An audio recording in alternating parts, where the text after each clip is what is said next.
Welcome to Fight Heads MMA. It's me, Mz Nikki. I'm back. Yep, I'm back, y'all. I ain't went nowhere. And today I have some more fighters from MMA Fight Club Management of Champions. I have Bobby, the zombie Brents. Welcome, young man. Thanks for having me. How are you? I'm very good. Yourself? I cannot complain at all. I'm alive and well. I can't complain. So I welcome to Fight Heads MMA. Thank you for coming up here with me. Boom. What's good with you, young man? Everything's good. I'm fighting. I'm training. I'm alive. Everything's good. Okay. Family life good too? Very good. Very good. Okay. My first question to you is, out of all the things in the world that you could have done with yourself in your life, why fighting?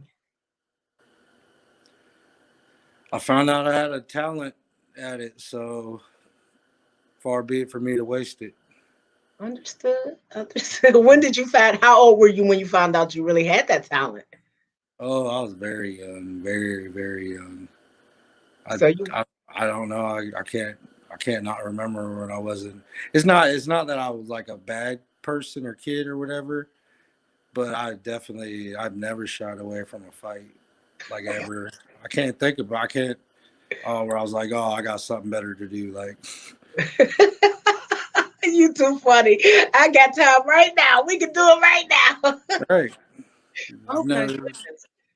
And I've been told that you are a bare knuckle champion. yeah, I just got that title a couple months ago.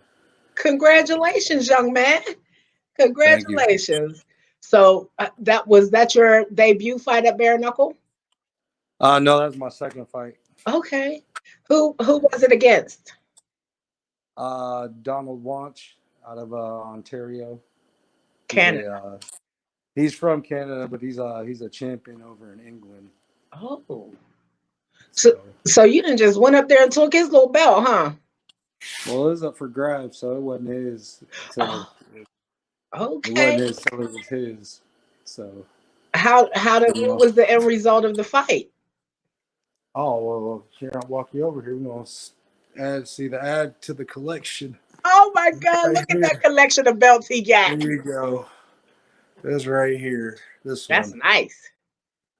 That's probably one of my. It's definitely my most favorite, just because it's the most recent. Okay. Okay. So going into that fight, it was your second bare knuckle fight. You had already been through the fire once. What were you thinking to yourself going into this fight? Whether it was in camp, whether it was back there in the dressing room before you came out the fight. What was you thinking going into this fight? It's like, man, I got a lot of room in there. This is gonna be good. My last bare knuckle, it was like fighting in a phone booth. So yeah, man, I had so much room. I was so happy. So you got in there, got to move around. Yeah, even though I'm a big guy, I don't. I have better movement, so I can't be stuck in one spot like that. Okay. So what's up with your MMA career? What's up with it? I don't know. Bare knuckle seems to be the ones that's calling right now. So as soon as I get a fight offered that was, you know, and the price is right, because that's the only reason. I mean, I could have taken a lot of MMA fights, but these guys don't respect your talent. They don't. I don't get it. I don't put in work. So if you come low, I'm not. I might not even respond back. Just Do you think that's like one of the biggest issues in the fight community now is that you guys may not be offered what you're really worth or even yeah, what the fight is worth? it's too flooded. That's why it's Too too many flooded. fighters? Everyone's a damn fighter. Everyone's a fighter. Everyone wants to be the man. Everyone's training. They're only thinking locally. They're not for real with it. And what that does is it allows promoters to lowball a lot of people because they're just trying to fill seats locally. So you get a bunch of guys saturating the pool, they'll take the fights for these peanuts. So then that leaves the guys who aren't willing to sacrifice. Who actually know what this sport entails. They're not willing to risk that for peanuts when there could be a potential big payday right around the corner. Damn. You know, Understood. So where does that leave? Where does that leave the upper echelon of fighting? That mid range between being at the bottom of the totem pole and being at the top of the totem pole. Where does that leave you guys in the middle? How do we solve that, do you think? it's rough.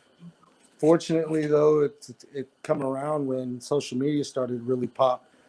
So like a lot of us, like I've literally made my career on social media. I've gotten every fight off of social media. It's ridiculous. It's Really? every single one. Every single one has been off of. So if it wasn't local, where I knew the person, I can call me all that. I've got it off of social media, and that right there has been a major key in MMA. But once again, there's a lot of damn fighters, and they got a lot of social media accounts. Some of them got multiple accounts, and so it's really oversaturated. Got Facebook, there's 6 billion people in the world, but there's 12 billion accounts. Would you say, let's crunch them numbers, huh? Right? There's some weirdness going on. Oh my goodness. Oh Lord. So how has life been for you since you won that bare knuckle belt? It's been the same. Nothing really changes. I mean, unless you're talking about millions of dollars, nothing changes. So, that's the only thing that's going to get me to change. I might be a little more bougier. The background might be nicer. Next time you talk to me, if I got $1 million in the bank. Oh So, Lord, I'm glad I'm getting it on the bottom level. right, yeah. That's why you got in. You're like, oh, I was there before that. Like, That's right. I'm be at the so, door like he know me. right. But other Yeah, than that, nothing changes unless you make the big payday. Nothing changes. I can't even say the only thing that would change if I did get a big payday is how many friends I have. So that's true. that's it. That's That's it. true. Everybody's a friend. They're a friend. Everyone's a damn friend now, and I'm broke, so I already know. Oh my goodness. Oh Lord. So do you do any kickboxing? I do any kind of anything. You So just all around combat sports. nah, I'm all around combat sports, but I'm all around how much are they paying. Simple as that. As long as I'm getting paid and it's a sport of combat, I can do it. So So for uh for an MMA match, what do you think is a fair price for them to come at you with? Or somewhere in the range? who's the opponent? I Okay. mean, this goes into who's the opponent. Is this your guys' hero? Am I coming into hostile territory where I might get shit thrown at me after I beat this dude? Like, it's gotta be measured. There's a lot of stuff that goes into it. I don't know if fighters think like that, but I do. I want to know, what's the fight worth to you? Is this fight? Does this fight, make your card flow better? Does this make your card? This Okay. fight, and if I make your card, then you need to pay me like I make your card. You Boom. know, There you have it. Do you there's think enough money to spread around. We could spread this around. We're all poor, so I've been seeing like a rash of fighters feeling like they would like to have like a multi contract with different promotions or whatever. Do you think in the long run that is good for a fighter, or should they just negotiate from fight to fight? I'm a fight per fight type of person. I've been signed to those contracts to those big companies, and there's a lot of loopholes in those contracts that they exercise for no damn reason, and it's ridiculous. So it's I think everything should be managed fight to fight. So after that fight, I'm free to go somewhere else. If we're not seeing eye to eye, I wasn't being treated fairly. You know, you ain't got to fight for that person anymore. It's not like, oh, I got a 4-fight deal. I got to see this guy for 3 more fights. Now I got to deal with these people. You know, I got to deal with this company. You know, I couldn't imagine being stuck in a situation like that. So I've been fortunate I haven't had to. Congratulations, young man. Congratulations on that. So I would suspect that you are in training camp or getting ready to start your training camp for your upcoming fight. Oh yeah, we started training a while ago. I knew I was Okay. fighting. I knew I was fighting as soon as I stepped out of the last time. So I already knew I was coming back in January.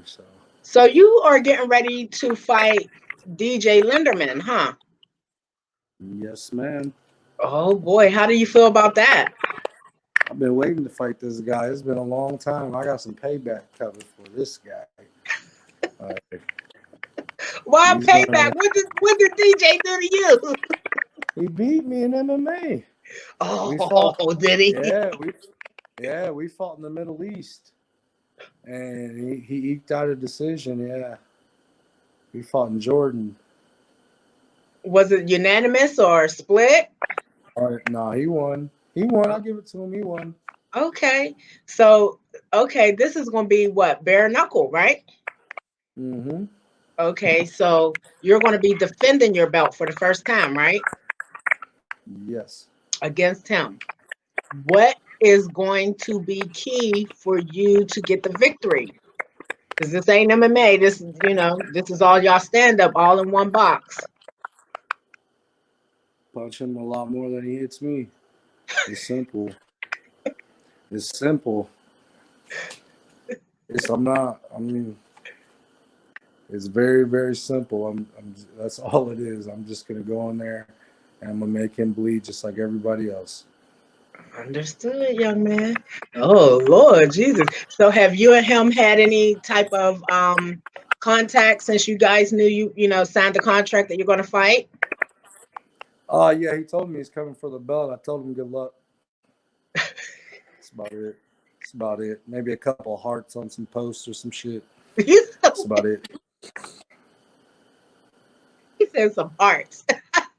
Oh my Yeah, goodness. I'm not a weirdo. I know what this is. This is a sport, and it comes with shit talking, and it comes with consequences, and it comes with celebrations and tears. It's all the same, so it's no big deal. I got to meet him before and after his first appearance at Bare Knuckle Fighting Championship, and he fought a pretty tough fight there and came out with some nice lumps and everything after that fight, but he still had that warrior spirit. So, I look forward to this fight being a great one for both of you because you just got that mean attitude. Like, I'm just gonna slap you and you're gonna fall down, and that's gonna be It's different. I don't know, something about this sport. Whenever I touch people, they start leaking.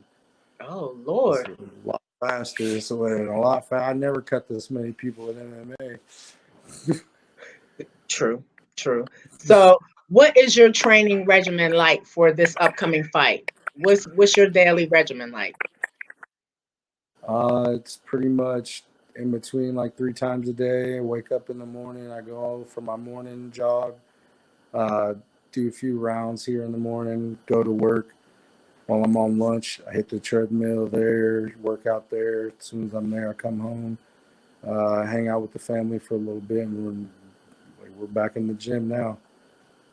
So it's pretty much just been life for a long time. So nothing's Okay. really changed. So, can I just assume with your background and all your fights that you've got a good handle on your cardio? Oh, I'm not worried about that. Not at all, huh? Zombie for a reason. What has been the most memorable fight for you in your career to this point? I'd have to say the last one. We made history in Canada. It's the first Canadian bare knuckle championship ever awarded that was sanctioned from a commission. So it doesn't I'm already in the history books. So I'm not even. I mean, it's it's not that big of a deal when you're talking about like can I buy things with that? Can I pay some bills with it? But when it comes to talking about a legacy and all that, it's pretty cool. This is You your know, manager. Hello. Hello. If you can hear me, I'm in the interview with Bobby right now. But you can join us. We've been waiting for you to join us. So I don't know if he can hear me or not. I apologize. That's the manager of these fighters calling. He want to make sure his guys are doing their job right now. That's all he doing. He checking up on them, checking up on them. So now that you're in the Canadian history books, I mean, like when you wake up in the morning, do you be like, damn, I did it? no, I mean it's just one of them things that you talk about it, and you know it just is what it is. It doesn't change anything. You know, I still do everything normal. I feel the same. I got more jewelry now. That's it. He said I got more jewelry now. I know that's right. So moving forward, what is your plan for your fight career? Basically, fight long enough and rub enough elbows and meet some cool people that I can actually do some things that I actually want to do. Like, I feel like I have a lot better ideas than I am a fighter. I can probably also produce those longer than I can, being a fighter. So if I can meet some cool people and we can rub elbows and exchange some ideas, that's the ultimate goal. Start doing some stuff that I love doing and getting paid a lot to do it. I mean, I like fighting and all that, but dude, this is bad. It ain't for everybody. That's what I'm talking about. I know Don't that's get me right. wrong. A lot of people would love to do what I'm doing and be in position I'm in, but they don't know shit about how long it took to get to this damn position. I've been fighting since '02. 17 years? Exactly. Good God, young man, I've been doing you got this chopped in there. forever. I've been doing this forever. One of my training partners was an adolescent when I took my first fight. These And guys now are he's like a full grown person. learning how to walk. Right. Oh Lord. Now they train. Who would have thought? That's crazy. Who would have thought that? Like, I'm looking at him right now. I'm like, who would have thought that? Yo, you would have been one of my training partners. You couldn't even like if I could have like saw you back then, like back in the day, and it's like, oh yeah, whatever. What's up, Isaiah? Yeah, get out of my chair. Get away from me. Get off me. Oh my goodness. Oh Lord Jesus. So boxing, because Daryl says to me all the time how good your hands are. What's up with your boxing? Are we going to see you boxing anytime soon outside of bare knuckle? I've tried. I've had so many boxing matches fall through. I don't get those boxers. They're weirdos, man. They're scared of MMA guys. They talk all that trash about us, but they scared to fight an MMA guy with a lot of fights. They don't want. They think about that as a manager talk. Were you surprised that with the fight with Artem and Polly, were you surprised at the outcome? No, No. I mean, I mean, I was surprised.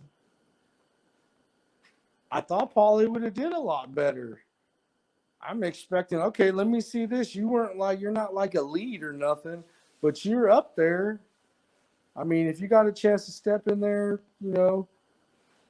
with some great fighters. So I think your skills are up there. And I was, man, just goes to show MMA guys are different.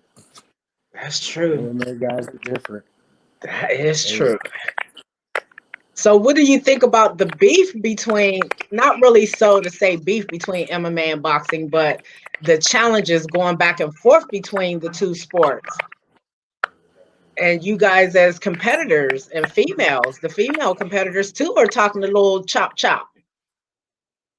I mean, who cares?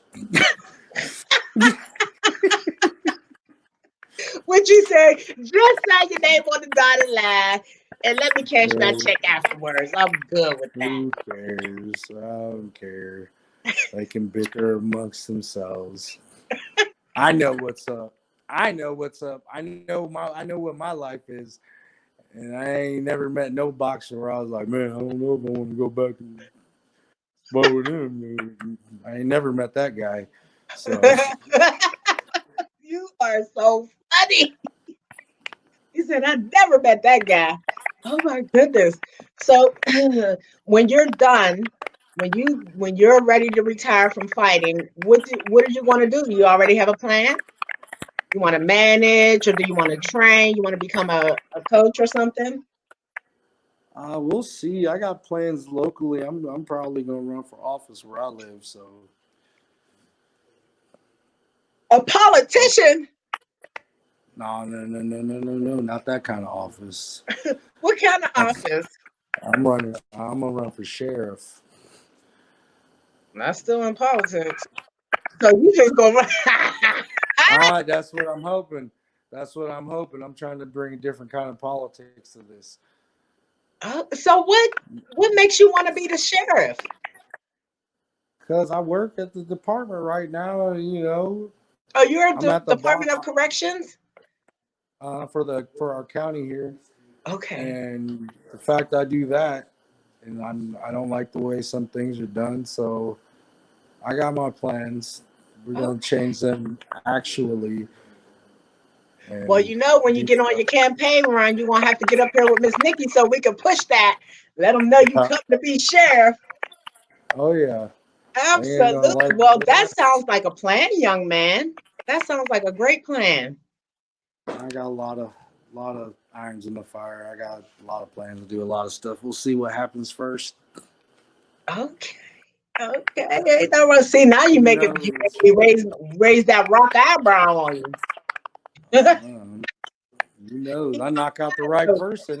No one might never hear about from me again. I knock the right person out. Get that check I was talking about. I'll be out in the jungle somewhere where nobody knows.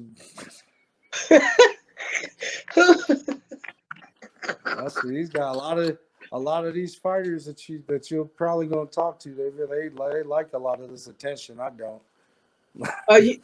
Oh, you ain't all about the media and stuff. You just like to make your statement and keep it moving. All right, because the media likes to mess with you.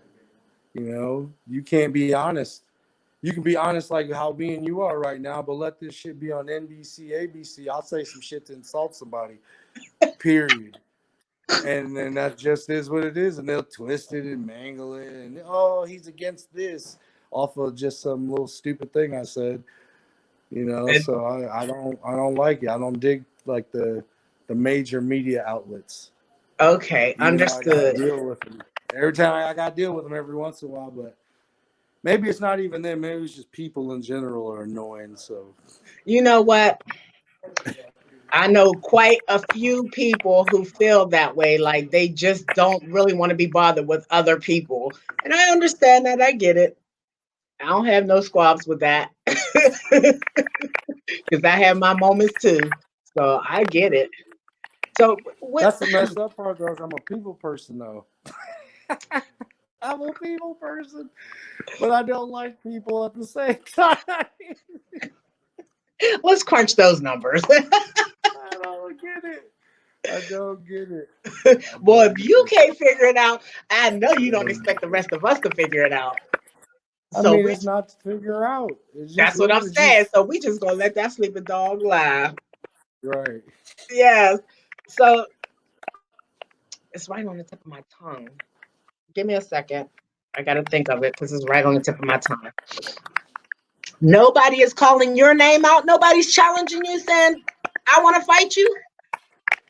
Everybody is now. So, Look what happened. who? DJ Linderman. He's supposed to be He was retired. supposed He to have been came back. retired and he's back, huh? Yeah, he thinks he wants to come get it. I was like, whatever. Y'all retired because y'all was getting beat the hell up. So, Do you think in his mind that he thinks that this is going to be an easy win for him over you? oh, absolutely not. I don't think he thinks it's going to be an easy win. But I do know he knows he ain't anywhere near the fighter he was when he did beat me. And I'm a lot better than the guy that he beat. So You too that funny. arithmetic ain't doing so hot for him right now. So, Oh my gosh. Understood, young man. Understood. So, is there anybody in the combat sports world that has been a motivator or an inspirator for you in your fight career? I'd probably say like Fedor. He's my favorite heavyweight. I like Fedor. He's probably my favorite fighter. I would say. It Okay. sucks I got cut from Bellator because I was wanting to fight him, and that would have Oh, been pretty really? cool. Yeah, I wanted to fight him, and he signed a Bellator when I was with them, and I was like, oh, I might get to fight him, and then they cut me because they're weirdos. Did you ever get to have a showing at Bellator before they cut you? Oh yeah, I got to. I fought Chase Gormley. I don't know if you heard of him. No. He was ranked in the top 10 at the time when I fought him for them, and that was my first fight for him. And they literally just uh, Memphis, Tennessee. If you guys are listening, your judges screwed me over royally, and you guys know it. You know it. You know it. America knows it. Chase knows it. But they use that to get rid of me. Oh, really? It sucks. Yeah, it sucks when you Why do got you the feel brass. like that? Why do you think they use that to get rid of you? Who the hell? Can I say something and it's going to sound controversial? Say whatever you feel like, baby. I need you to speak your truth. Combat sports, men's sports in general, when it comes to the brass that hold, control people's futures and control opportunities, they're kind of gay. And I mean that because I'm not. I do for. I'm not saying that like I have a. Hold on, let me finish. They're kind of it's homosexual a little bit because I'm not the type of. I don't have the six pack. I'm not your regular. I'm the American dream. I'm the dude who looks like he sits on the couch all day long but can whoop ass. Literally. And I don't fit that mold. They told me I could sign to the UFC for at 205, and I went and got a body fat analysis done, and I was like 217 at 0% body fat. I was like, why do they want? I was like, I could compete at my weight class. I was like 11-1 at the time.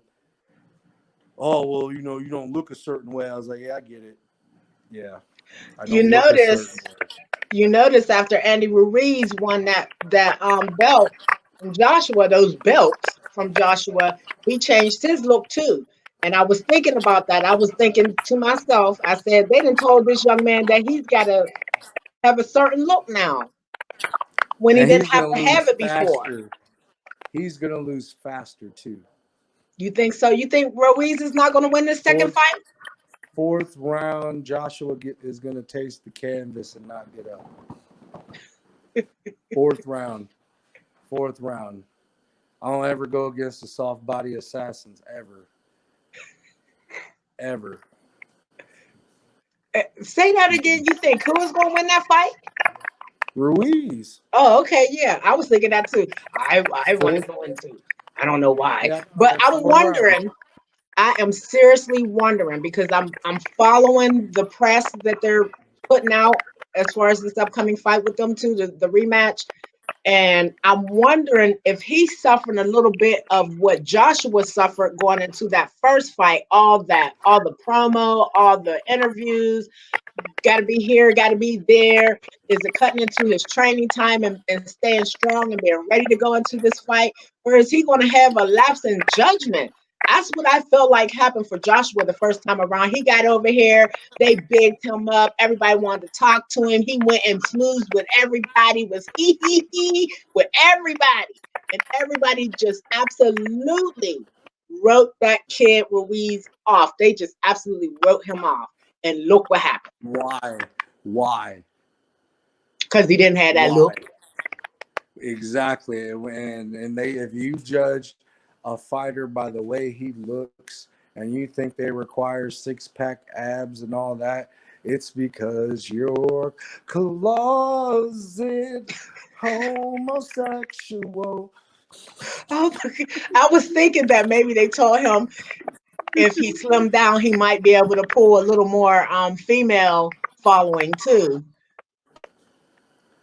You said it ain't even for us, huh? It's for the other ones, huh? Women like all us chubby dudes the same way. And that dude, he got 5 kids, so his wife definitely loved him. Exactly. He had them 5 kids before he got that six pack.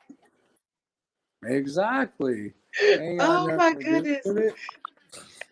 I just hope that they don't overflood him and he has a situation like Joshua. I think Joshua was really in the clouds when he walked into that ring, and they had just showed him so much love and bigged him up and made him feel like there was no way he was going to lose this fight. He was talking to everybody. I think that just clouded his judgment. He wasn't training like he should have been. And I think it just made him weaker. So when he got in there with him, it just didn't sit well.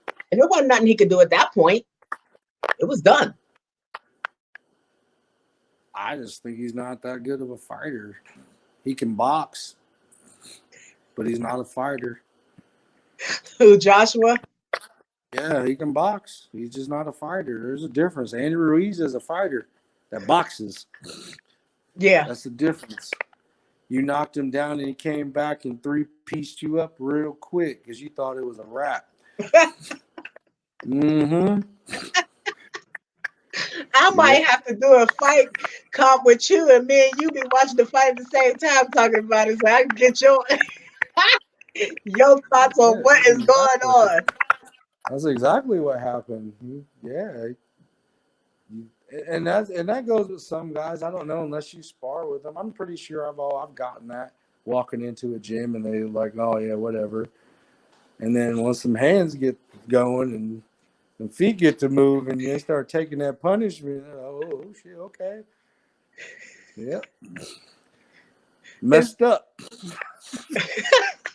Is there any particular promotion, whether it's MMA, boxing, or bare knuckle, that you want to fight for, that you want to have a showing on?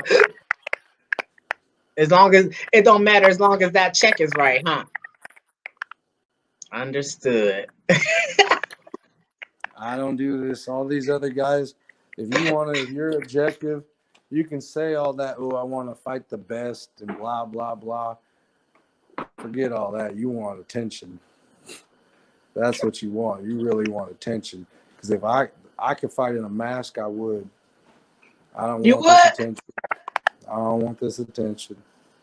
Nope. I just want the check. How does that those two things don't even run together? You got to accept the attention in order to be a fighter. People are watching you. I mean, and talking about you. Them. You don't got to worry about them. That's the most, if you're a fighter, they know what I'm talking about. That is the most peaceful time ever in your life is when you're in the ring, you're in the cage, you're in anything. You don't got to worry about anything but what's in front of you. So, I mean, that's the only person I'm worried about. I mean, I will talk trash to the audience if they're talking trash, but that's different. That's because I heard it. You like being the bad guy, don't you? I just don't care. I don't care what anyone thinks of me. So I could be good. I could be good. I could be bad. I don't give a shit. We gotta we gotta find you. We need to get you a mask so we can make you the villain when you go to fight. Then that way people will be acting crazy, and then that'll give you more spunk, and They then you'll can't. go there and really They get down. can't. They can't. They love me in Canada. They I love. you know, I love not only Canada. did you take his belt, but you stole his fan base too. Hey, I think I might be in this gang too.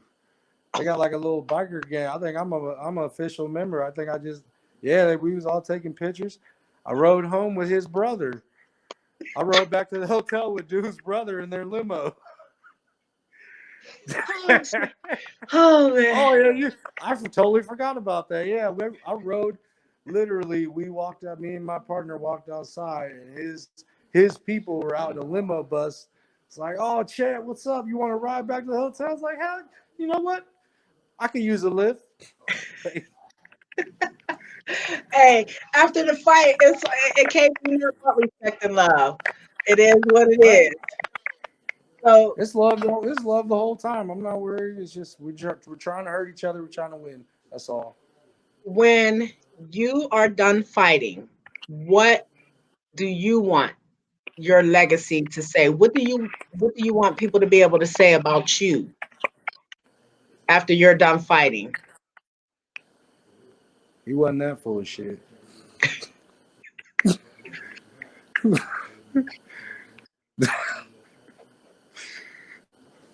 I cannot with him, y'all. I just cannot. You wasn't that full of shit, huh? I wasn't that full of shit. Yeah. I know Simple that's as that. all right.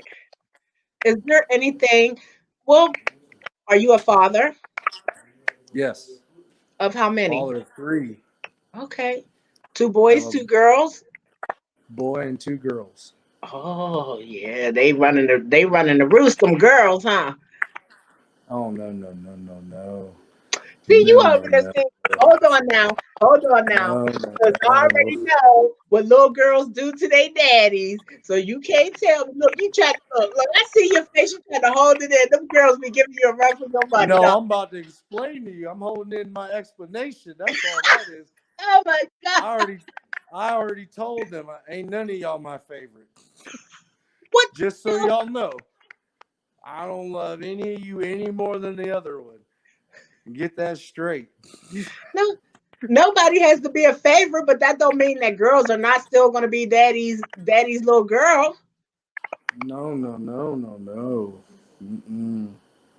They're all my children. I don't do that, daddy's little girl. Only thing I'm raising my daughters is just to be strong and not crazy like Not they mama. crazy. No,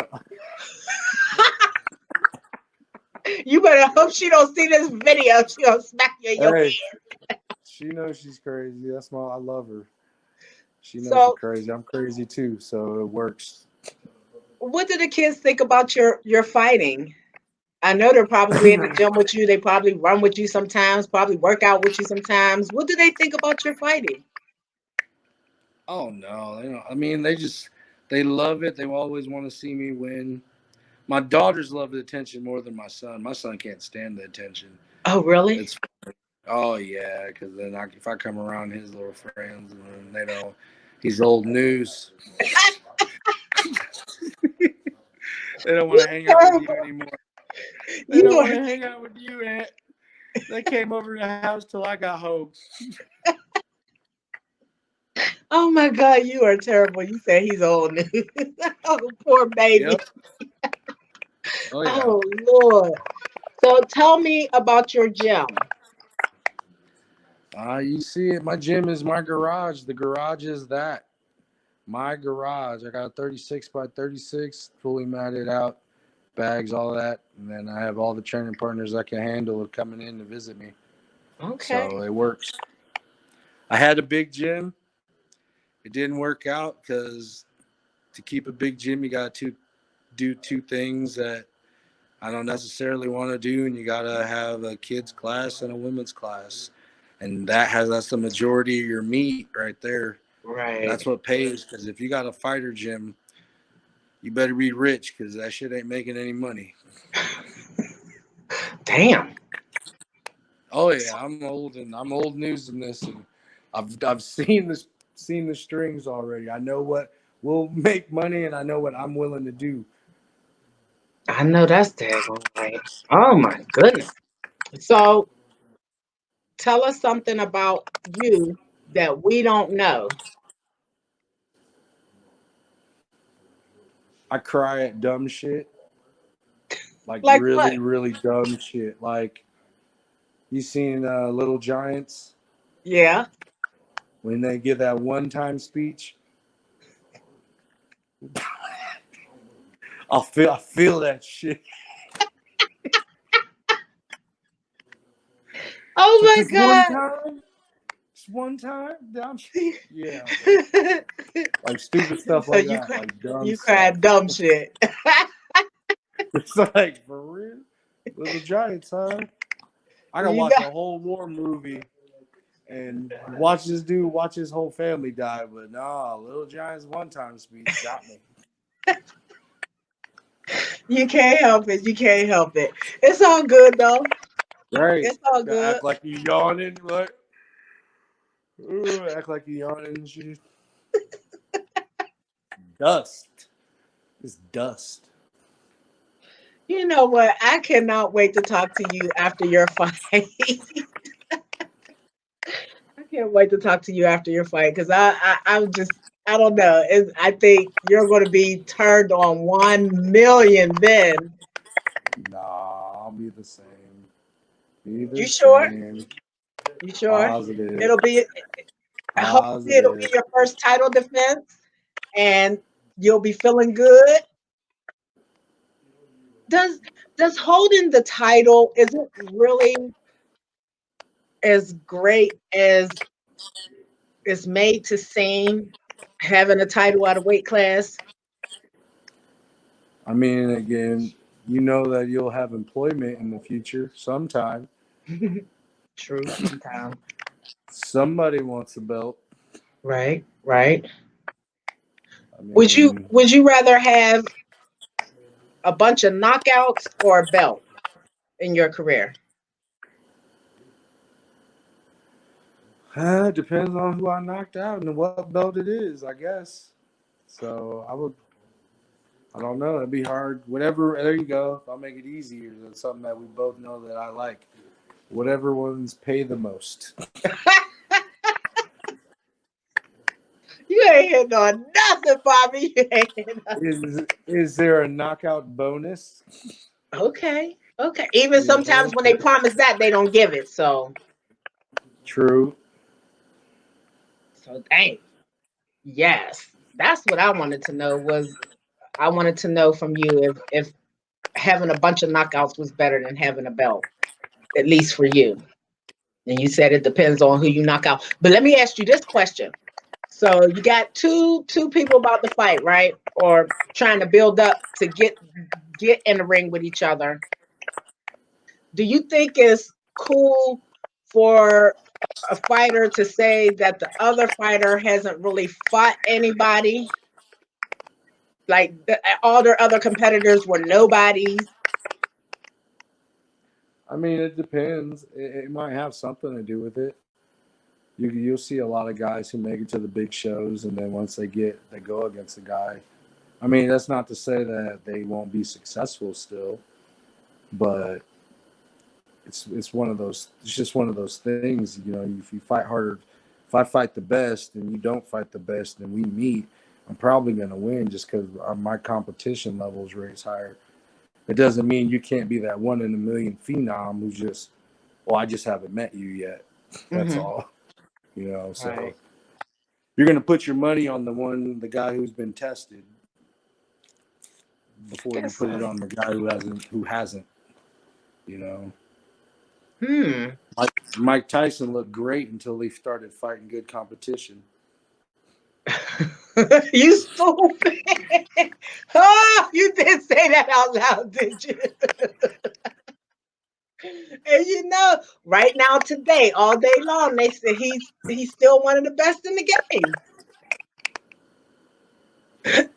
Hey, it's weird. Name one big fight he won besides getting the belt. Oh my God. That's what I'm saying. Is it fair to the people? Because you might be on that list of people that the other fighter is calling a nobody. So I'm asking you, does that make you feel a kind of way when somebody you fought is fighting somebody else and they call the rest of y'all competitors that person already fought, whether they beat you or not, nobody's? Everybody, what do they say? Assholes and elbows. Everybody got them. Opinions, all that. So who cares? They're gonna say whatever they want to say. I don't know why they're saying it. Is this gonna help? Is that gonna help them in their fight? I don't know why I gotta point that out to who I'm fighting. Like I'm already. That's the thing about doing all this shit talking. We already gonna fight, Yeah. so I don't get it. It's like That's the mess up about professional fighting. You sign the fight, then we start talking shit. That's right. That's right. That's right. Yes. Get your name on the dotted line and then we can have a conversation. So before the end of this year, is there any fights, MMA, boxing, or anything that you're looking forward to? Just Ruiz Joshua too. That's it. That's Other it. than that, that's it. That's the one to see. Yeah, it is. Yeah, it is. You right. I'm telling you, You're Ruiz in 4. You heard it here first. well, reason for. Okay, all right with that. So, do you have any sponsors? Anybody you want to big up? Send out a shout out to. Tell them when that fight is coming, and tell them what you want them to know before you sign off, baby, about this upcoming fight, January 25th. I just want to, everyone that supported me, thank you. Jay's Remodeling Holland, appreciate you guys' donation. I'm also doing a charity, so all my sponsorships for this fight, January 25th, I will be donating to my charity. It's a local barbershop who's always been a sponsor of mine. They're actually called the barbershop as well. All They right. had some they had some unfortunate things. Their charity was robbed. Oh wow. Yeah, I know. He's been Dang. doing this. Yeah, he's been doing. Yeah, kids. They robbed it. They robbed a bunch of kids for Christmas. So, but we're gonna try to take care of some stuff, and we're gonna make everything happen for them. So all sponsorships that I attain, they will be going towards that, and You're hopefully we can. donating all your sponsorship money to the fundraiser for the kids. To the barbershop charity, holiday charity. Yeah, Oh they wow. yeah they That's wonderful, young man. Thank you. I mean, it's nothing. I mean, I'm just they could And use it more see, than me. you don't even know. You not even it may be nothing to you, but it's going to be something to some child that may not have anything for Christmas. You are going to make difference in a lot of children's lives this Christmas. So, yeah, it does mean something. Maybe not to you, and I think it does mean something because if it didn't, you wouldn't be doing it and you wouldn't be talking about it. So, you don't want to show the Oh, world just how gooey soft you can be sometimes. I understand. no, right is right. That's all, and that's what Did y'all I'm. find out? Did somebody Did break into the barber shop? yeah. You Broke know it's in one of the and local uncles, right? we figure it's somebody that frequents the place. They know it's messed up. It's Damn, always man. somebody close. Somebody close. Yeah, but God put y'all in the position that He put y'all in, so y'all can make it right for the kids. It'll be Absolutely, it'll all be good. yes. So sign them off. Tell them what you want them to know before you sign off, and we should be looking for you forward. Is there going to be a live stream or a pay-per-view for your upcoming fight on the 25th on January? Uh, the last time there was a pay per view, it was on the Fight app. Oh yeah. Uh, yeah, Oh, so I can actually go back on my fight app and watch your fight. Yeah. Oh, snap. Look, y'all, we just found out some news. Go ahead up to the fight app, FITE. Yes, go up there and look for the Canadian bare knuckle boxing. It'll be Fight Night 11. Fight Night 11. And check Yep. out Bobby win this belt, you guys. We get to see what kind of performance he put on, and then we know what we're looking for to seeing in January coming up. I appreciate it. Thank you for having me on the show. Thank you, young man. It's been my pleasure. Always. Talk to you soon, baby. All right, now. There you have it, you guys. Bobby the Zombie Brents in the house with Mz Nikki and Fight His MMA. He done went up there and took the Canadian bare knuckle boxing belt. He ain't take it. He won it because it was up for grabs. So now he will be defending his belt in January 25th, at Lee Bridge Canadian bare knuckle boxing. I will have to I'll share a post later on as to where it's going to be located and everything. So if anybody's in the area of where the fight's going to happen, you guys can go watch it live. And if you're not going to be in the area, then you can go and watch it on the Fight app. That Fight app is awesome, man. That Fight app. Oh, man. I haven't even been over to the zone. I'm all over here on the Fight app, FITE. Yeah, there's so much going on up there. You can find anything going on up there. So, yeah, check it out, you guys. And I'm getting ready to bring up my next guest. This young man, this is my first time interviewing him too. So I don't know what's going to happen, you guys, but I am definitely excited. Let's bring him in. Welcome, young man. How are you? Hey, how are you? This is Yuri, the Immortal Santos. Live forever. Welcome to Fight His MMA, young man. How are you, baby? Doing good. How about you? I'm blessed by the best. Can you hear me all well? I know. That's all I know. So I don't look. Let me show you what I made up for you. Oh, thank you. Yeah, baby. Yeah, I gotta let them know that you hungry just like everybody else. Yes, you come to eat too. Let me get some of that steak. Thank you. Appreciate that. Steak and fries. Yes. So welcome. Thank you for being up here with us. Man, what's going on with you? My one of my young, hungry, up and coming amateur fighters, Yuri, the Immortal. What's up with you, young man?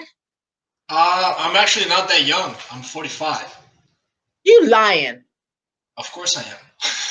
Okay. Yeah. And it's actually pretty funny how I got the name.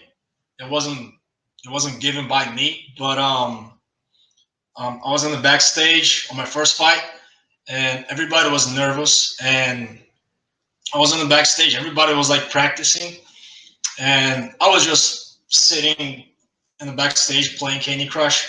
And then this guy showed up and he said, "You know you're fighting a Taekwondo fighter, right?" I said, "Yes, of course I know." And then they said, "You're not scared?" I said, "No, I'm not scared. I actually don't give a shit." And then they said, "So you have a good sense of immortality." I was like, "Well, that's going to be my name now." The Immortal. That was it. Yeah. So you are fresh into, out of everything in the world that you could be doing with yourself, why fighting?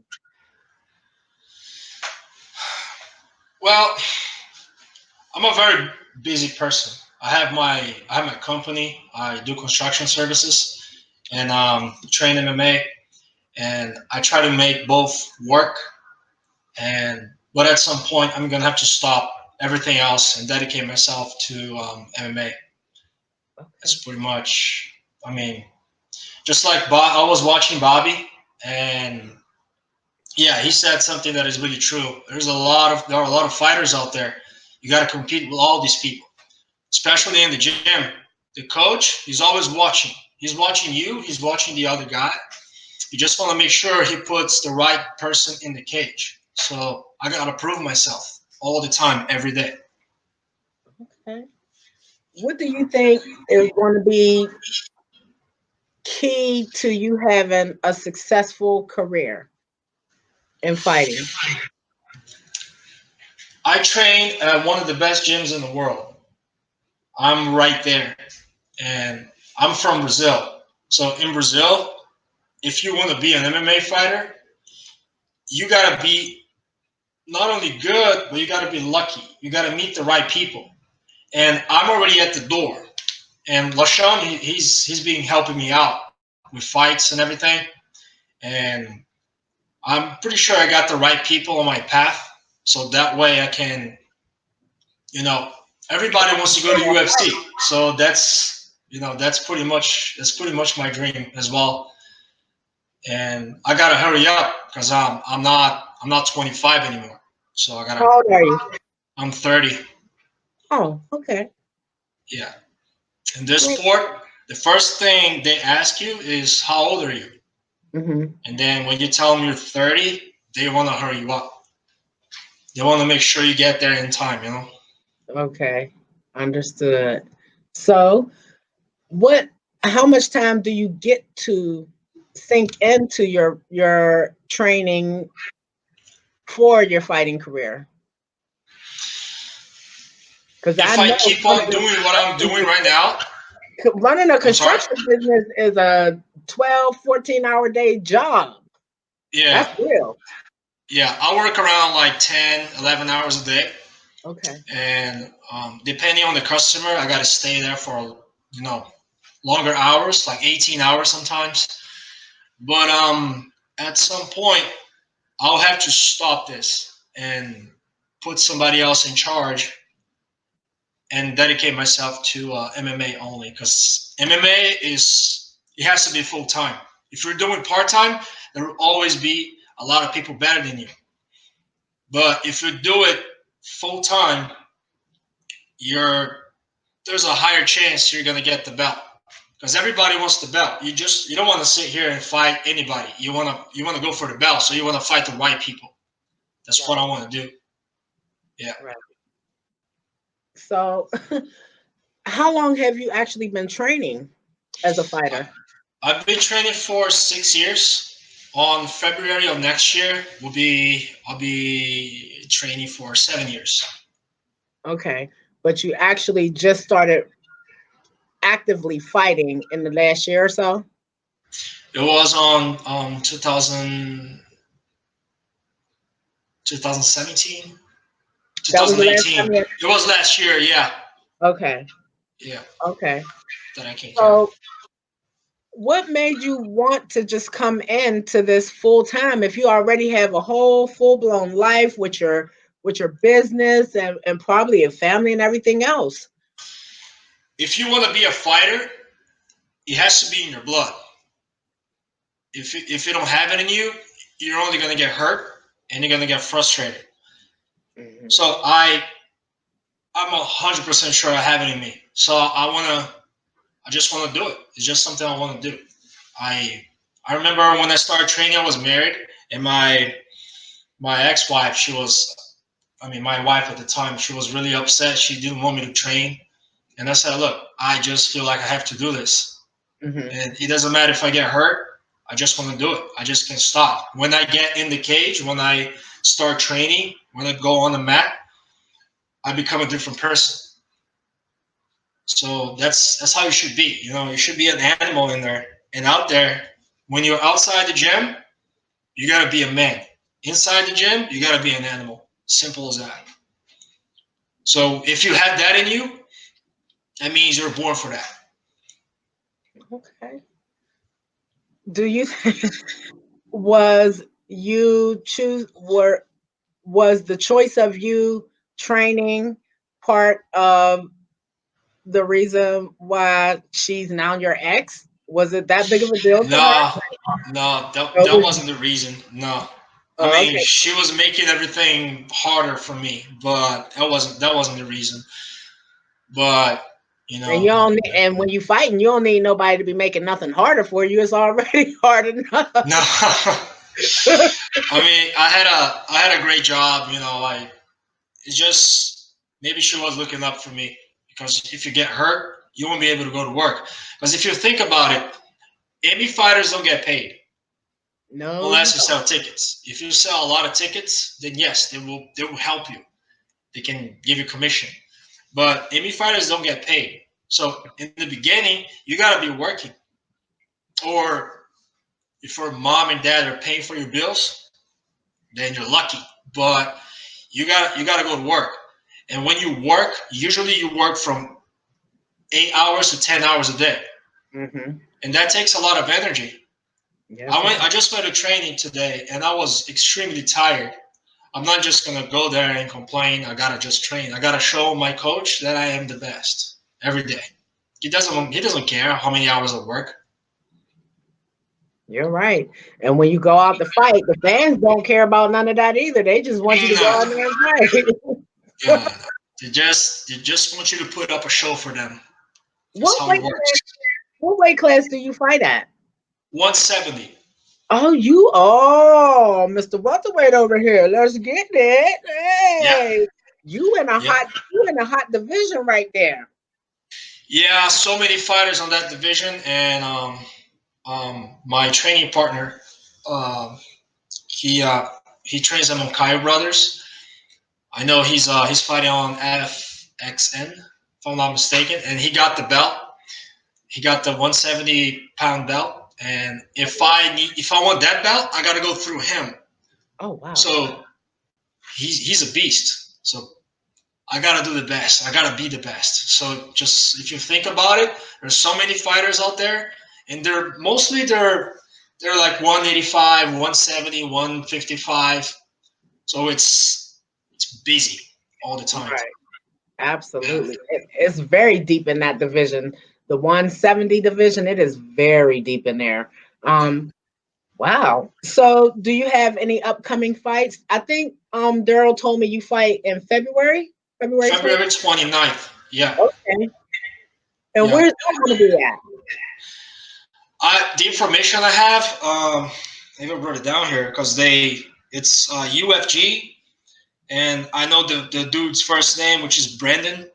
I don't have his last name yet, Okay. but even though if I don't have a fight on schedule, I'll just train normally every day, and I'll just pretend that I have a fight tomorrow, and then I'll keep training harder and harder.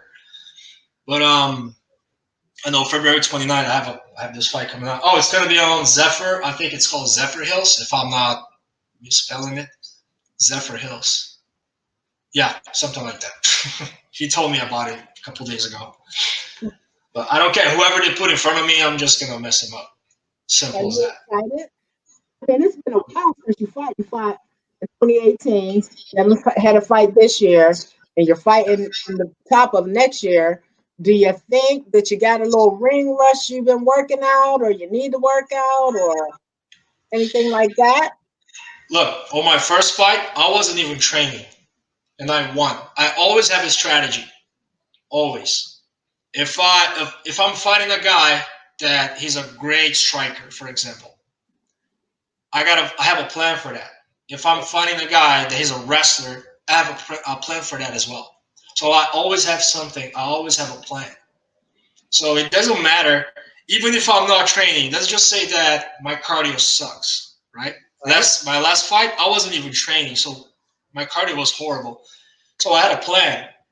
I was pacing myself.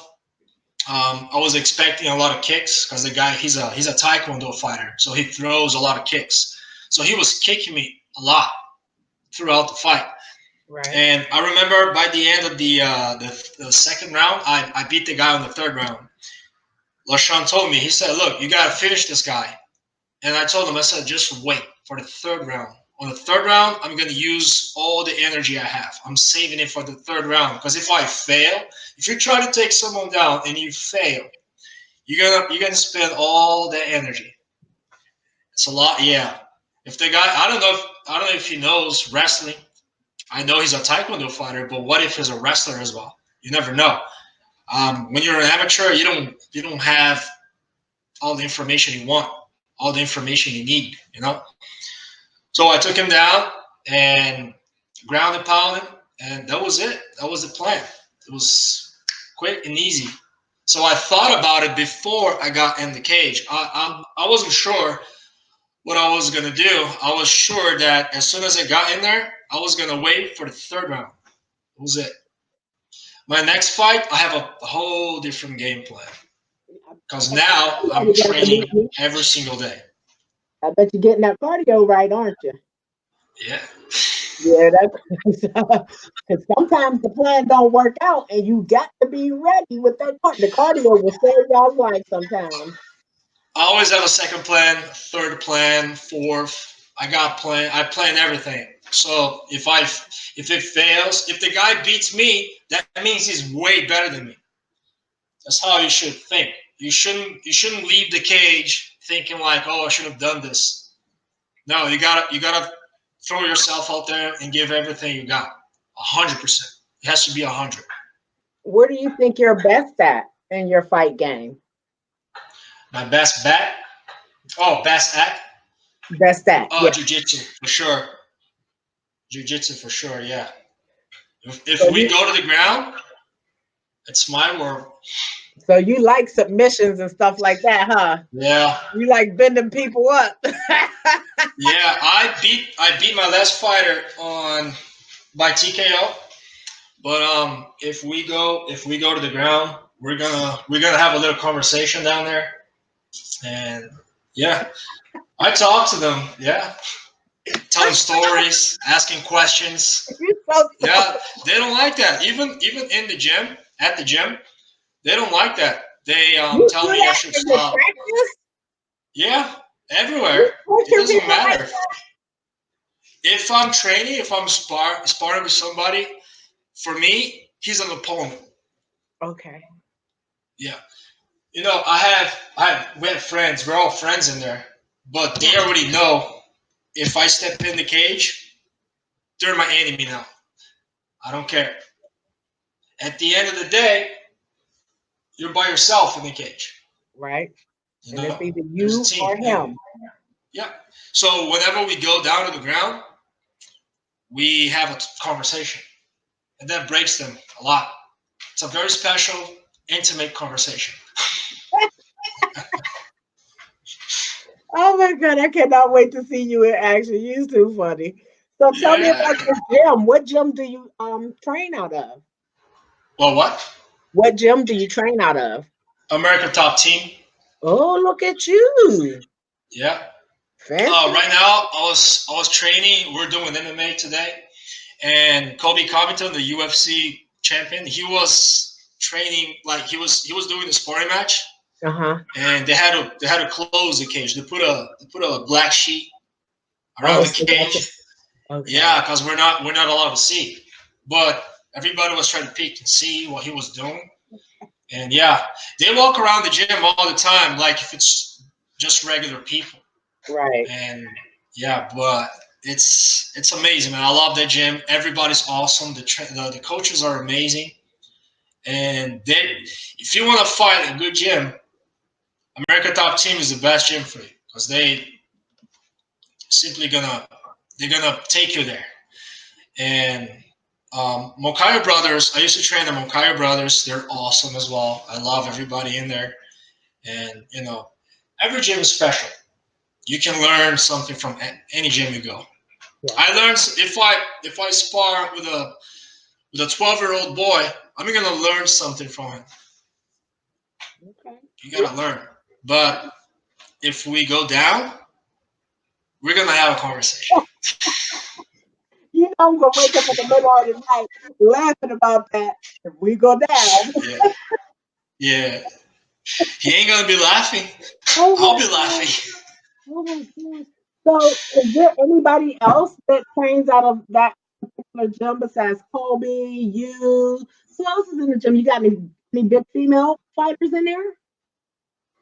Yeah, Amanda Nunes, Joanna. I can't even spell her last name. That's Uh, my you, girl. if, yeah, if it looks like somebody fell asleep on the keyboard. I can't even pronounce her last name. But she's yeah, she walks around the gym. I was trying to take a picture with her, but she left. She had to go. She was waiting for me when then she left. But hey Joanna, you gotta take that picture with me, like everybody else, even Kobe. If you go to my Instagram page, you'll be able to see their pictures in there. I always take pictures of everybody in there, and yeah, it's a very friendly environment and professional, which is the main thing. When you look at them, because they've gotten to the upper echelon of MMA, when you look at them, how do you gauge yourself? Because I know we all do that. We look at other people and what they're doing, and we kind of gauge how we're doing and where we're at. How do you gauge yourself as opposed to? Well, it's like this: when you see a fighter, especially a UFC fighter, Mhm. you picture yourself like Kobe Covington. He's a phenomenal fighter, right? And I see the difference. I see how I fight, and I see how he fights, and I know that he can beat me like that, Mhm. right? So when I see what he's doing, I picture myself in the future. Now I know I need to be good at this, at that, because they fight differently. They train differently. It's a whole different thing. They don't train with us. For them, we're a piece of cake. They can beat all of us, but they train separated, and I always watch. If I see people sparring, I'm always watching, always. So today they were sparring, and I was watching their games and everything. So I have an idea of how I should be in the future, especially when you go to UFC. Everybody's pretty much an awesome fighter. Mhm. So you got to go through. It's a process. Fighting is a process. You got to go through amateur, pro, and then find the right connections, and then you get there. That's what everybody wants to do. Yeah, that's And true. you can tell. You can tell when someone has it and when someone doesn't have it. You can tell. I'm a very yesterday I had an altercation with someone at work, and I'm extremely calm. So the guy he came out of the car. He was a very successful man. He had a nice car. It was a nice place, nice house. And he started talking shit to me, you know. And he's a big dude. And he said if I throw a punch, you're not gonna take it. You can't take it. You're just gonna I'm gonna break you. And then he called me a boy. And I told him I said, look, I mean I don't want to fight, but if you want to fight, I'm gonna defend myself, and I can guarantee you I can take you down. And then he said, boy, you don't talk to me like that. You don't know who I am. I was like, now I know you're a man, but you're acting like a boy. Because you're pretty, I think he's like 45 years old, and he's picking up a fight with a worker. And he's a rich man. So by the way he talks, by the way he walks, I can tell if he's a good fighter or not. You can tell. Trust me, you can tell.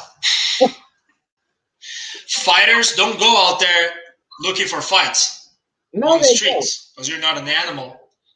No, you gotta compose yourself. You gotta be calm. And I was very calm. I put my hands forward, down my lap, and I was really calm and relaxed. And that got him angry. Oh yeah, because So just he felt like you were disrespecting him by not no, being it by was just not a being misunderstanding. overly aggressive back. He felt like you were demeaning him. For some people, I'm pretty much provoking them when they get angry and start talking shit to you, and you don't say anything, or you just relax and you smile. That pisses them off a lot. Oh yeah. A lot. You have no idea. People when they're looking for a fight, they want you to feed them. If you don't feed them, they get angrier. I try to calm everything, try to calm the situation. Sometimes I ask the guy, "Yeah, you want to grab? You want to go out and grab a beer? I'll pay for your beer. Come on, let's talk some shit. Let's talk shit." And then we become friends. Yeah, I met a guy at the bar. I mean, not at the bar. We went to the bar, me and a couple friends, and Ricardo. He's gonna watch this, and we were playing pool, and then everybody was drunk. We're all drunk, and then he starts talking. He starts saying that he's from Venezuela, and then he starts saying that he could beat an MMA fighter at any time, and he was a big boy. He works out. And then I told him, I said, look, I mean, you shouldn't be saying that in Florida because, everybody here trains. And then he said, nah, I can beat anybody, man. I used to fight in the streets in Venezuela. I used to beat everybody up. MMA fighters, they don't know how to do anything outside the cage. Like, well, so you think you can beat me? He said, yeah. I was like, you sure? He said, yeah. I was like, so you want to fight? He said, sure. Anytime, anywhere. I was like, so let's do it right here. The waiters and the waitresses, they're moving tables so we could fight. And everybody was like having fun. They were laughing their asses off. And hey, Ricardo, you remember this? 13 seconds. I took him down and I made him tap out just doing the side control. That was it. And he tapped out. We're friends today. I make fun of him all the time, but, I bully him a little bit so he remembers. You got to be careful where you throw your stones, huh? Yeah, don't judge. I'm a skinny dude. I'm skinny, I see. but I've seen little guys beat big guys. It happened with me before. A little guy beat me up. It happened before. It happens. So, But that's what's up. do you, since you're tall, what are you, about 6'3", 6'4"? I'm 6'2", Okay. and right now I weigh 176 pounds. I'm going down to 170. So my question to you was, what is your usual walk around weight? 185. Oh, okay. So you could, Sometimes 190. so you would be really comfortable at 185 because you wouldn't have to lose weight or anything. Do you think that that would be a good fighting weight for Well, you? this is how it is. This is how it works. When you join a gym and you want to be an MMA fighter, they're gonna ask you what's a walk around weight. And if you tell them you're 185, they will put you down to 170. Because 185 fighters, they're not 185, they're 200 and something. Yeah. They go down to 185. So they're gonna be stronger and bigger than you. That's how a coach will think. He will he wants you to be a winner. So he's gonna make you win. And I remember when I started, my first coach, he wanted me to go down to 155, but that's a lot. I can't do that. I don't even think that's healthy. But and then I decided to stay at 170, which is it's easier for me. 175 is just perfect, but they don't have the weight class right now, so I gotta go down to 170. So do you box at all? Yeah, yeah. I do boxing, kickboxing, wrestling, judo. I used to do judo when I was younger. Okay. I won 3 tournaments, and then I stopped doing judo because MMA you don't really use that. You can, but you don't see that very often. The You know, throws are it's. most famous in judo, right? I'm sorry. I said the like the throws and stuff that y'all use are very popular in judo, right? Yeah, well, it's a different game. Okay. It's a different game. It's not the same. People think it's the same. It's not. It's a different training. It's a different game. I'm not really a big fan of wrestling, to be honest with you. I'm working on it. But on jiu-jitsu, yes, that's my world. You know, that's what I. If a fighter wants to, if a fighter wants to beat me, he needs to beat me on jiu-jitsu because my striking is getting a lot better, like a lot better. Okay. And if I have a problem with something, I try to fix it. If my boxing was horrible, and then I started working on my boxing for 4 years. Now it's way better. Okay. Do you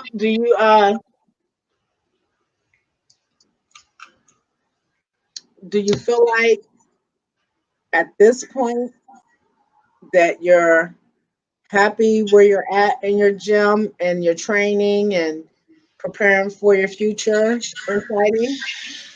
Hell yeah, that gym is the best gym I ever had. They're awesome. Everybody there, it's a huge place. I imagine. Probably, if you're in a MMA world, you probably know about American Top Team, right? They're really Yes, I famous. absolutely do. Yeah, they're probably making a lot of money because the gym is just awesome. Everything's huge. They have a cage in there. Their coaches are former fighters, UFC fighters. They just awesome, and it feels friendly. Everybody's friendly. The coaches are extremely experienced, so they know what they're doing.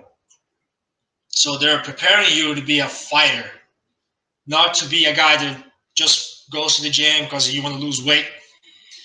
And I've trained at gyms that they're made of bullies, and I train at gyms that they're made of professional fighters. So you can tell the difference. But when you train at a gym that will bully you a little bit, for some people it will be horrible, but for some people it will help you grow. It helped me grow. I was bullied when I started training, man. There was a particular guy, I'm not going to say his name, but it was a particular guy. He used to beat the shit out of me all the time. And I learned from it. I learned a lot. I thank him every day because I overcame that fear and I overcame everything else until I beat him. It took me 2 years, but I beat him. Wow. Yeah. That's nothing compared to how long it takes y'all sometimes to get to the place y'all want to be in your fight career. You got to, for people watching this, you got to start early and never give up, ever. It doesn't matter what happens. It doesn't matter if you have a kid, if you have a job and you can't train, just try to find a job where you can, fit in your schedule. Mhm. My schedule is really tight, but I find a way to make it work. So You when know, do you ever sleep? I'm sorry. When do you ever sleep? I'm sorry. I can barely hear you. When do you ever sleep? Oh, sleep. Yeah. Well, that's a problem. I don't really sleep much, which is not good for training. Right. I train. Yeah, I usually go to bed around like 12 o'clock, midnight, and then I'll wake up at 6 o'clock. So I get like 5, 6 hours of sleep, which is not good. It's not good for you. Trust me.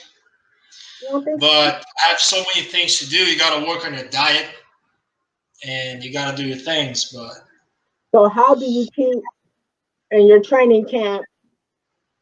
Who controls your diet? Does your coach control it, or is it something that you pretty much have under control and he just comes in when you need him? Or it helps. He you can have a help you. nutritionist? He can help you with the diet, but I do it myself. I have a girl that helps me, Adriana. She's Is she a nutritionist too? Or is she a nutritionist also? she is, yes. Oh, then you good then, my friend. Yeah, yeah. Yeah, She she helps hooks me. you Yeah, up. she helps me with my diet, and but yeah, she yells at me a lot because I don't follow the rules. But Being I a love eating. construction worker, sometimes you got to eat what you can get your hands on in a day. Yeah, that's one of the problems I was talking about. When you work a lot, especially doing construction, you can just stop what you're doing and then go eat something. Right. You got to finish your job. And when you work for another company, and you have a lunch break. You gotta respect that lunch break. You can't just stop and go eat something. So that's why you gotta. If you pass this amateur phase and you go through professional, then you can relax a little bit. Then you can dedicate yourself more on MMA, and then you make some money, and then you can buy better food. You can have a better diet. You can hire people to make you a diet. But when you're doing this amateur, you gotta work harder, and then it doesn't get any easier later. But you feel satisfied. So When you win, the feeling is amazing. have you and your coach talked about how many amateur fights you all think you want you to have? Because I know sometimes people don't even have an amateur career. Some people's amateur career is short, some people's is long, and then they go into their pro. But have you and your coach talked about it? Because it's different when you have a person that's been training for Yeah, years, you know what I'm saying, as opposed to somebody just walking off the street today wanting to start training, and you know what I'm saying? So you yeah. have some knowledge, you have some, your body is kind of is in tune because you've been training this stuff. So have y'all decided on about what the market's going to be before you turn pro? Well, like I said, your coach will always be watching you. Even the way you walk, the way you talk, the way you behave, the way you fight, he will always be watching you. So if you're fighting, he's gonna be there. He's gonna be watching you fight. If you're doing good, and if you have discipline and you're doing good, it depends on the gym. My coaches, they're gonna be watching me. If I'm doing great, if they feel I'm doing great in training, then yes.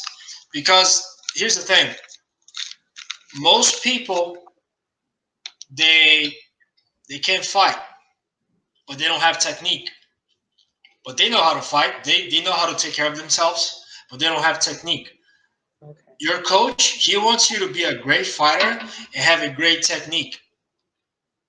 Sometimes you throw punches and then you have a different way of throwing a punch. It's not really a technique, but it works. You know, they don't care for that. They want you to be a professional fighter. A professional knows how to do it.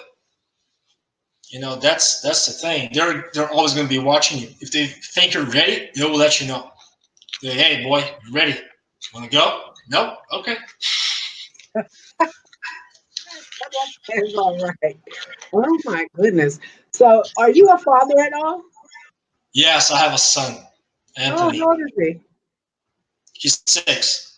Okay. What does he I think mean, I only have about one that I know of.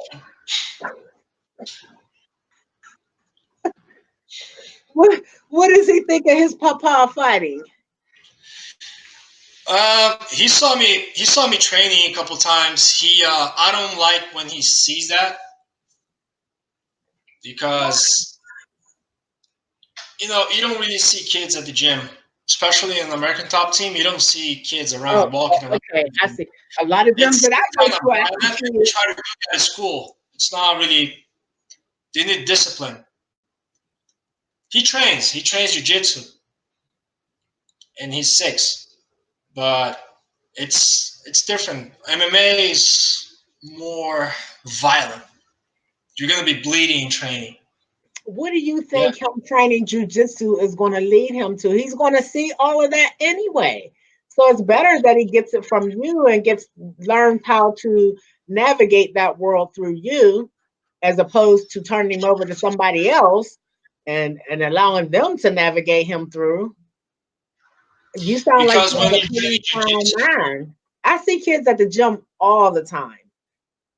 I know yeah, but the thing fantastic is, little ones that are great fighters. There's a kid that I know that goes from the United States over to Thailand and other countries. He is a mega super huge little fighting machine. yeah, And it doesn't seem like to me like it doesn't seem like it makes him violent, aggressive. Yeah, very, Well, very, it very depends on the tame kid. kid. You talk to him, he looks you in your eye, he can have a conversation with you, very respectful, doesn't bully on the other kids, and he doesn't try to go in when they're, doing their thing, sparring together or whatever. He doesn't try to do the most and beat them up or anything. So I think when they learning correctly, then they are able to be correct when they do it. So I don't know It depends on the child. Some kids they will learn and they will have discipline, but some kids they will just be bullies. It's just the way it is. People think, oh, you're gonna do martial arts, you're gonna have discipline. It doesn't really work like that. Like when he saw me sparring last time, and I got punched in the face, and I punched the guy in the face. The guy was bleeding. I was bleeding. He saw that. He didn't get scared, but he tried to do that same thing at school. And you know, that's what I'm saying. when they call you and say, "Hey, your son wants to beat people up," that becomes a problem. That's where you come in. This is when you say when we go through these doors at the gym, this is the type of this we can do this at the gym. We got our gloves, we got our protective gear. It's not for school, it's not for out in the world. We can do it. This is our safe space to do this here. And then you It have to started let getting him better when I know. start training him at home. You have to let him know. You have to absolutely make sure you let him know that he is only to use that if he has to defend himself. If somebody is trying to hurt him, then he can use that to defend himself. And I Yep. think as long as he doesn't see his coaches and other people that he's supposed to be looking up to being bullies, then he will not be a bully. Yep. No, you're right. You're definitely right. And listening to And your voice and listening to you talk, I could only imagine the interaction that you have with him. So if you're able to have this conversation with this man that's 6 foot something, he's mad as hell, he's ready to knock your head off, and you are relaxed and you completely okay. I could imagine what the level of communication is with you and your 6-year-old. So yeah, yeah, just keep that in mind. Yeah. And I think he will take in what you teach him. yeah. I want him to learn discipline and learn how to defend himself. Hmm. And not only that, but if he sees anybody getting hurt, other people hurting, Yeah. someone And that can defend himself, remember, he can protect that person, you know. But always avoid violence. Always. right. Some people think, oh, I don't care, man. If anybody fucks with me, I'll beat them up. You have the wrong mindset. You're gonna end up in jail or dead. You need Right. this. If you have this, you're good. You can win This most is of your main the time. power right here. Yep, absolutely. Do Yeah. you think do you think that more kids should be able to have like a self-defense class with it being so much craziness going on in the world and because we're never ever on the same level. Our homes are different, our neighborhoods are different, everything, you know what I'm saying? Not one person is the same. Do you think that we I should think I have think the they kids should. taking some self-defense classes? Yeah, I think they should. I think they should. But you gotta be very really careful with this. Some kids, they're natural bullies. Their parents, the coach will help her kid. But at home, it is your job. You're gonna raise your kid, not the coach. So if the coach is teaching your son how to fight and you treat people like shit, what kind of example you think he'll get? Mm. You know, you gotta take raising a kid is extremely hard because you don't know what's gonna happen. You may do everything good and then your kid becomes a drug dealer. You never know. Mhm. But if you do everything right, you gotta do everything right. Try to do the best you can. And then I want my son to become I wish my son would become a fighter. he might not even like that. He might be I don't know, whatever he wants. He might be a firefighter or a police officer or a doctor. You never know. Mhm. But if he followed my footsteps, I know where to take him. You know, it'll be different. It'll be better for him because I started training when I was younger, when I was 8 years old, and then I stopped training completely. And then I went back when I was 24 years old. But you So, and that lapse of time that you weren't training or competing, you still had that discipline and you knew how to defend yourself. And I believe, for the most part, I truly believe, because I am a mother of three, and all of mine are oh, grown. Yeah. yeah. With that being said, I believe bullying is a learned behavior. Yep. That is a learned behavior. Even at 2 years old, they can learn that. Because if they see that in their everyday life, they think that it's normal. And a lot of stuff is getting to the point that we're just okay with normalizing stuff that we know ain't right. So Yep. yeah, yeah, I think That's it's all that's that's why I how said the parents, they have a lot of work at home. You have kids, you know. You can't just take your son to the gym and then when he goes home, all he sees is violence. You fighting your husband, and you know his daddy beating his mom. You know there's a chance he's going to become a good person. He's going to be have discipline, but there's also a chance he will be a bully. He'll be aggressive. Mhm. He's gonna keep that anger inside of him. You That's what know, I'm saying. So you even never at know. 2 years old, Human they're mind is picking very that up. complex. Even at 2 years I'm old, sorry. they're picking that type of behavior up. At 2 years old, they start to pick up behaviors. Yep. So yeah, Exactly. we do have to be careful on how we present ourselves around them, in front of them, and to them. Exactly. And Absolutely. take it takes time. You don't know what you got. My son right now, he's a boy, but when he grows up, he's gonna be a different person. Yeah, But the absolutely. essence, the essence will be the same. Will be not the same, but you can tell when a kid is easier to deal with. Hmm. Some kids they're terrible when they're young. When they grow up, they're awesome people. I was terrible. Oh boy, I was Do really you have terrible. a, do you have any Fight all brothers the and time. sisters? I used to fight every day in school. High school, I used to fight every day. High school. You had high school fighting? Yeah. Lord Jesus in In the morning. Brazil, it's different. It's not like here. In here, they're gonna beat you to death. I mean, in Brazil, one of the reasons why my mom brought me here to America, she said, "I want my son to live. Could you please stop fighting?" Yeah, start getting. When you get older, it gets worse. So bigger dogs out there. Yeah. How long has it been since you've been home? Been back to your native country? 13 years. 13 years?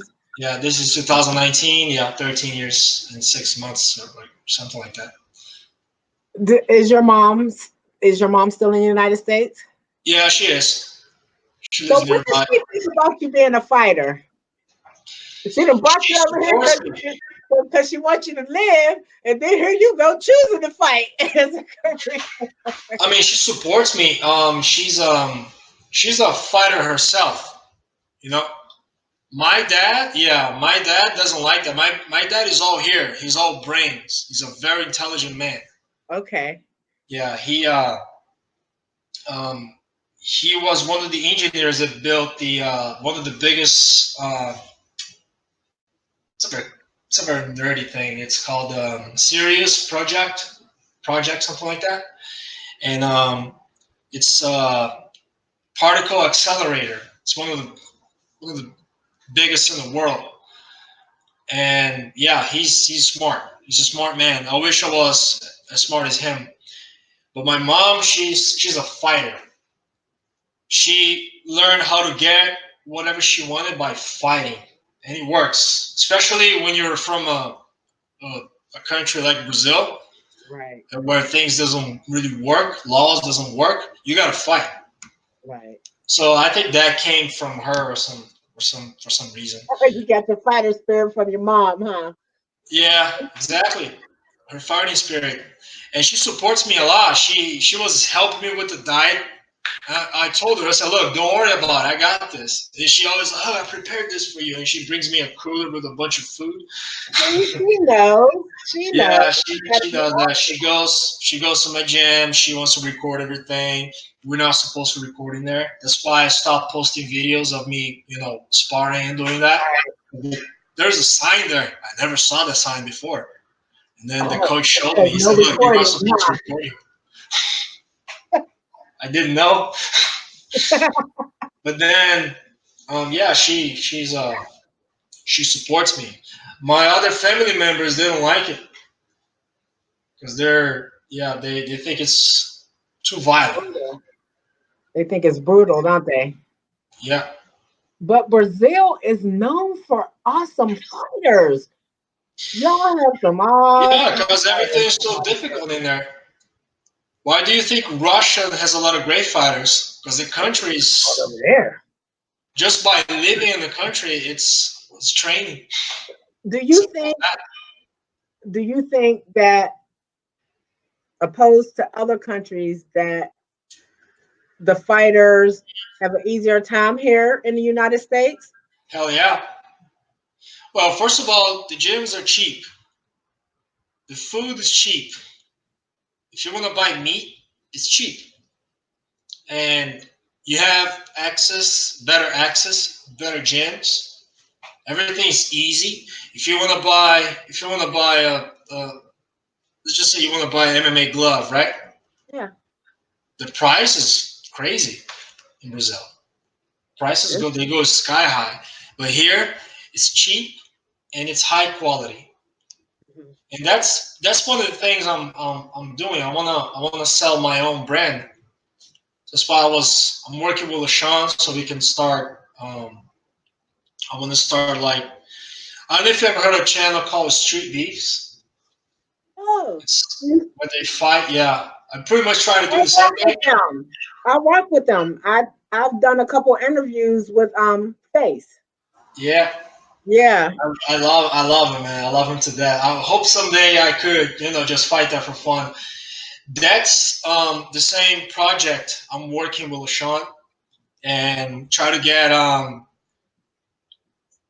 fighters to get exposure, so they show themselves out there, And when I put the videos online, all their gloves and their gears will be my brand. So that way, I grow my business. So I start making more money Right. in the future, and doing what I like. I like when I train. I know what I like in the glove. I'm working on a new design. Oh, look at So you. yeah, it'll fit your hand better. It'll work better. And you're thinking you're not half as smart as your dad. Look at you. You are over here designing gloves and stuff. Everybody can do that. I can't wait tomorrow morning and be like, oh, I'm gonna make this glove. Yeah.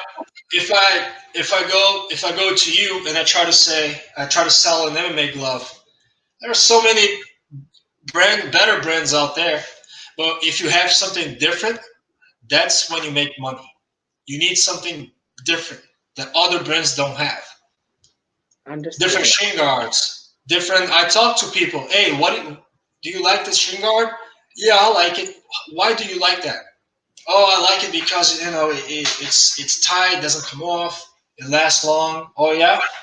So like today, one of my training partners, he was telling me that his shin guard is horrible. I said, why?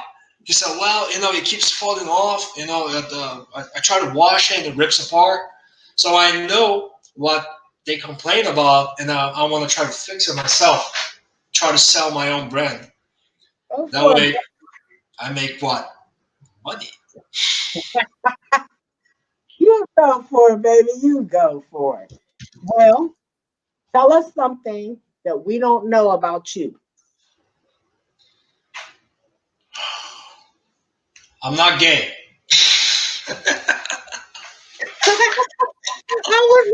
that wasn't even in my realm of thinking. Well, now we know. Now you know I'm not gay. Something you don't know about me? Shit. I could say I want to be a police officer, but if you go to my Instagram page, you can tell I'm a police supporter. And Wow. yeah, I'm that's one of my dreams as well. Become a police officer. Wait a Have a minute. police career. You gonna be doing all of this? You doing construction? You making gloves? You trying to be a police officer and you fighting? If I become a UFC fighter, let's just Look, say I become a fighter, right? hold on. And I make a lot of money out there. Hours is not enough sleep now. What do you think is going to happen if you got all of those things or trying to have all of those things moving at the same time? I'll be a businessman, and I'll make everything work. There's always a way. You can make if you have reliable people. I have my family working with me, so I'll leave the business thing. I'll put someone from my family, someone I really trust, Right.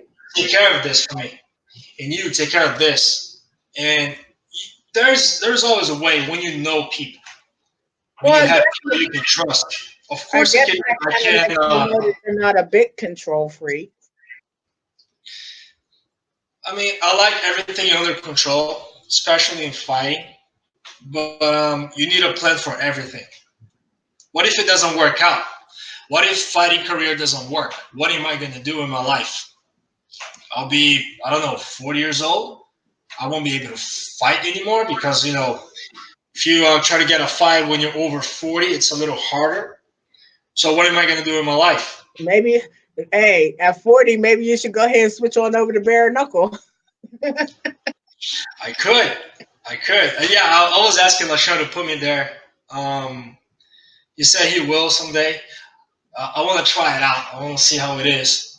It's pretty much just like in the streets, but imagine doing it with technique. It's different. Yeah. It's something I want to try, and I really want to get a fight on Street Beefs. Oh boy, yes I You want to do. get a fight on Street Beefs? Well, you got Yeah. to get it during your Ammy career because once you go pro, you cannot fight for them at all. Oh really? I didn't know that. No, you cannot. They are kind of under this umbrella that Yep. is just out of reach of sanctioning. So, yeah, you can't fight for them if you're a pro fighter.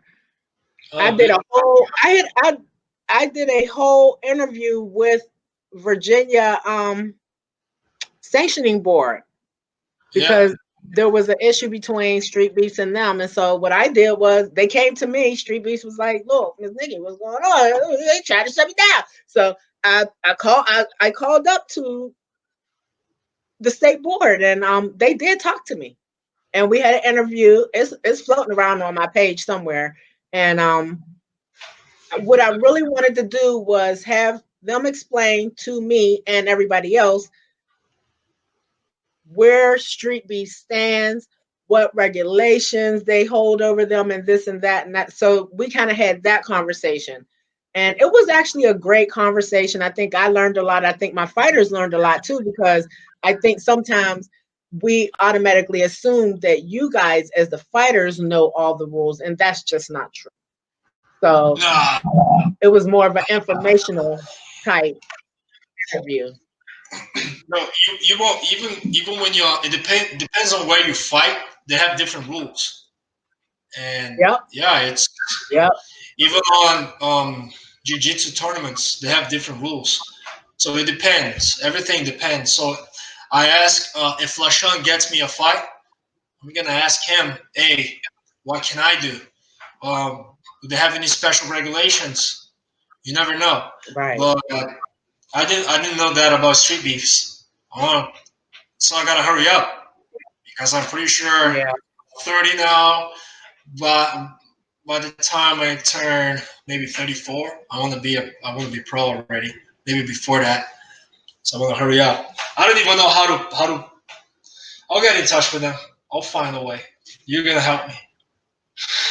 Okay. I'll do that. I can do that. Do that. So you want to shout out your gym, shout out your coaches, and remind everybody about your upcoming fight in February. And Yes. we can sign off. It has been so awesome talking to you guys from MMA fight MMA Fight Club Management of Champions. It's been awesome. And I know this is just the beginning. I expect to talk to you if you want to right before your fight or right after your upcoming fight in February. It doesn't matter to me, both or one, it doesn't matter. I'm up. Yeah. Well, Absolutely. Daryl LaShawn, thank you so much for the opportunity. Thank you for for the fights you're giving me, and we're gonna make some money, man. We're gonna make money. We're gonna be businessmen. He's already a businessman, but we're gonna go to another level. Right. Thank you all my coaches on American Top Team. You guys are doing awesome, and I love every single one of you. I don't know if I'm allowed to say their name, but they're If you awesome. want to, that's up to you, baby. I ain't about to tell you not to say their names. I don't care. Yeah, Steve Bruno, thank you so much. Ryan Quinn, Coach Barbosa, thank you for all your lessons, and I always pay attention. And you guys are awesome. I love every single one of you. The gym is great. I'm really happy with the gym, and also I'll never forget my roots. Um, João Moncayo, thank you so much. Fred Moncayo, thank you. Miles Gilbert, thank you. You made a man out of me. Yeah. That must have been the kid that was beating up on you for 2 years, huh? Yeah, I mean, come on, in the beginning, especially in the beginning, damn, they took good care of me. They're my roots. That's where I came from. And thank you, everybody. Thank you, Mom, for all the support. Hey, Dad, I know you think that it's kind of violent, but don't worry. As you can see, I live forever. I'll never die. I can lose, but I'll never die. So, come on, immortal. It's so funny. I And know. thank you, Nikki. You're very welcome, baby. Absolutely. Thank you, Yuri. It has been a very much a pleasure speaking with you this evening. I am excited to see. I hope that there's some kind of stream or something for your fight, or I don't know, maybe we can make it work. And I don't know, where's it going to be at? Zephyr Hills in Florida, here in Florida. You know what? Daryl just told me that earlier. Sometimes I have my brain sometimes is like a computer. I just have so much going through it. I have to like compartmentalize very small stuff. Yeah. Yeah, Brandon, I don't know who you are.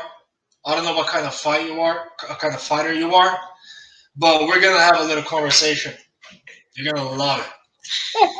You're gonna love it. Good luck with that, Brandon. Oh my goodness. Yes. Well, you guys have met him. This is the young man. We're going to have to keep an eye out for him. Yuri, the Immortal Santos, he's coming. He want that 170 smoke. He looking for all takers. He said, let's get it. He over there at American Top Team down there in Florida. He get to train with some of the best coaches. He get to train in one of the best gyms. That gym gets a lot of talk amongst the upper echelon fighters. So with that being said, y'all have got to know in a couple of years, this young man is going to be probably almost unstoppable. Let's Bruce get Buffer will say my name. Trust me, he will. it. Thank you so much, Yuri. You have Thank a you, Nick. great Thank evening, you for young having me. man. I'll be looking forward to talking to you very soon. Thank you. You're welcome, baby. Thank you. There you guys have it. I'm telling you, MMA Fight Club Management is bringing me the greatest interviews ever. All his guys have been awesome to talk to.